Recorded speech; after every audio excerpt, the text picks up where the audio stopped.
There's so many possibilities! Welcome to another episode of UEN's PDTV.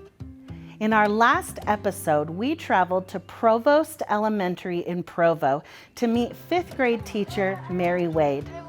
Mary shared with us how she has spent years researching best educational practices and developing a flexible learning model in her classroom. In this episode, we're going to dive more deeply into how Mary uses the Canvas for Elementary platform to support flexible learning, and how she has implemented a district Canvas style guide to ensure that the course she has created is well designed and supports her learners online and in the classroom. So let's start with a summary. What are the key components and benefits of a flexible learning environment in the classroom? Flexible learning is an approach that really encourages students to take charge of their own learning. You're teaching them specific skills and habits so that they can manage themselves, their time, their interpersonal skills, and their goals as learners.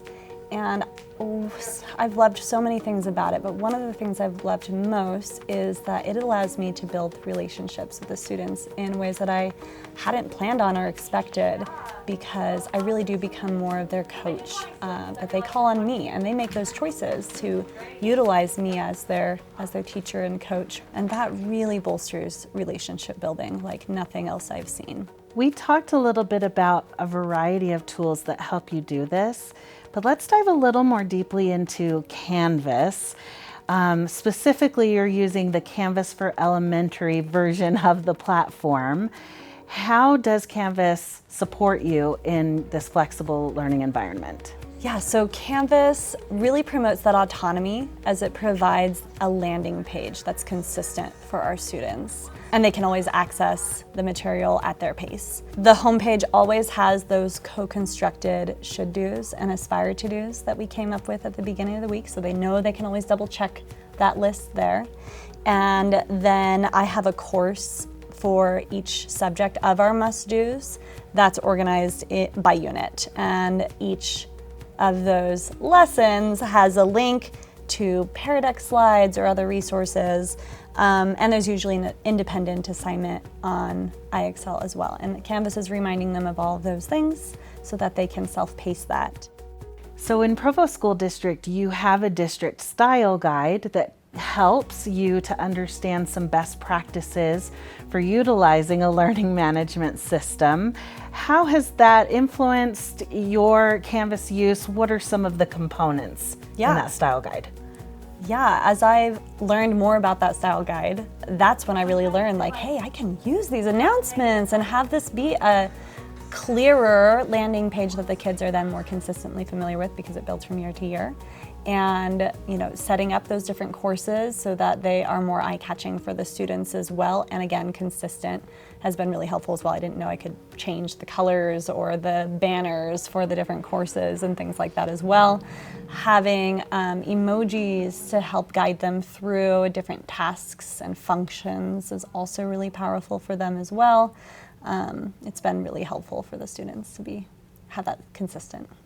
And it sounds like, along with the consistent design and quality design that's helping your students and probably parents as well, that you also have thought a lot about the organization then of the content. How do you add things to modules so that the students understand where to find what they're looking for when it's time for the particular activity they've chosen? I think it's just important to structure that according to how your classroom functions. So in our class, we have the must do, should do, aspire to do framework. So I have a course set for each of those must-dos. So that's really clear because they see that consistently. Like they're planning those must-dos, they see it projected on the screen, and when they go to Canvas, they see them again, and it's organized into those three. So it's very clear for them, oh, these are my must-dos. When they click on that, they know they need to go into modules, and there's a reminder on the homepage of each of those. Click on modules so that you can access the units. And then it's just very clear from there. It's just organized unit by unit, counting off, and We label those as we're planning as well, so they know what to look for. And I have them all available from the beginning of the year. Not that they're self-pacing through it all that quickly, not at all. In fact, they're usually all staying pretty neck and neck, but they are able to just see the big picture, which I think they appreciate as well, as they can see like, okay, this is where I'm headed with all these must-dos. I think that that's an important point, that what you're doing in front of the class and modeling for them, maybe by projecting on the screen, mirrors then what they see in the online environment. Essentially, Canvas is just an extension of your physical classroom. Exactly. And because of that, they're able to navigate successfully, even though they're still relatively young learners. Yes, yes. Because of their age, it's very important to have, like you say, that mirroring, so that it is just very clear. Otherwise, it can get very confusing very quickly for them.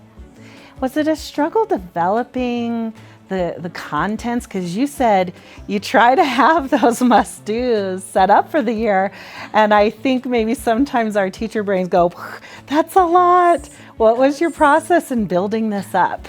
Well, the first started with COVID, of course, like many teachers, and having to get everything on Canvas, and what even is this? And it's just a fire hose of information, and it was a mess that first year, and we weren't piloting the flexible learning approach in its entirety. That was helpful, though, in many ways to get a lot of background on all these digital platforms and how they work.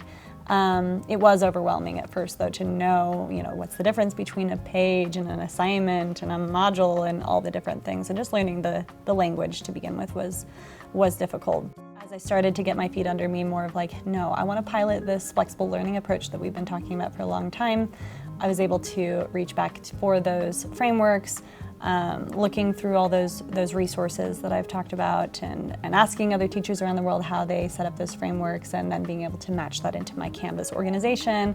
Like, okay, I'm not gonna necessarily put everything on there, but I'm gonna put the most important things on there. I'm gonna put those must-dos on there, and then I can just summarize our should-dos and aspire to-dos, and using the announcements, and that's made it a lot easier. And then just as we go, I can edit different lessons or different modules, and it just remains flexible and okay for changes to happen. Even mid-unit, students will see, and I'll explain to them, oh, I've cleaned this up so that it's easier in this way.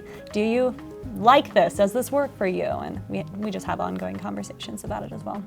Okay, so we're looking at read today. Reconstruct. I want to stress that this is all very imperfect. I'm always tinkering to improve Canvas as well as all my other practices. For instance, right now I'm working on integrating Pear Deck into Canvas, which I literally just found out is a thing last week, and that would be great to have it more contained and on Canvas, and there's some really powerful tools on there as well. But these are all changes that take a lot of time, and it's okay, and it's important to be really patient with yourself and to be okay with just getting started with those imperfections. It's better to just start on this journey as you're ready than to wait for the content to be perfectly shiny and polished. And in fact, sometimes if you have the shiny polished content but you don't have all the other components in place, then it's not going to be successful either. So it really needs to be a good balance. Ultimately, sounds to me like Canvas is a vital part of the self-pacing of your flexible environment, but Canvas alone is not everything. Correct, yeah. I've really found, and especially, that comparison, that stark comparison to that COVID year, where sure, things were on Canvas, but we didn't have all the other environment frameworks in place, and the goal making and all the other things. We were unable to do many things, as we still had shields up in a lot of things, and the students truly had to work in silos, which was just not fun. But it did provide a great contrast of what happens when you really do just have everything on Canvas versus developing all the other pieces that go into it. I love that ultimately best teaching practices are best teaching practices, and we pull in the tools that we need, and we may need to prepare students in certain ways for certain tools, but ultimately they're all serving this environment, this classroom culture that you've created to help them learn. Yes, absolutely. Thank you so much for sharing your expertise with us today and your experience. Oh, it's my pleasure. Thank you so much for being here. Now that you have seen Mary and her students utilizing Canvas for Elementary in their classroom, think about how you can start to utilize that tool for your classroom as well. First of all, find out if your LEA has a Canvas style guide. If so, follow those best practices and learn how they can really enhance that online learning environment. Then, consider how to organize and design your course so that it is an extension of your physical classroom.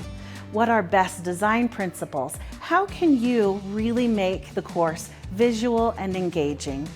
And really consider how to organize the content in a way that will make it easy for your students and for their parents to find what they're looking for.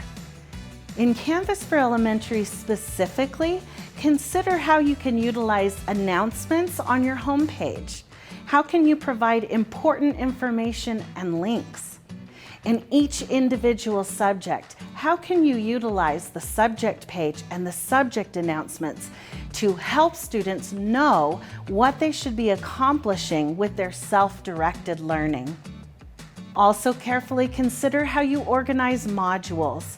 The way that you organize and name elements of your modules and content pages, again, should match and align with what you do in your physical classroom. And then keep in mind that it's okay to slowly build up resources, to create videos, and to curate resources from other sites. For more tools, resources, and tutorials to help you with Canvas for Elementary and flexible learning, be sure to visit uen.org/PDTV and access the teacher toolkit that accompanies this episode. Thanks for watching UEN's PDTV. For more professional development resources from UEN and to schedule a training, visit uen.org/development. We'll see you next time.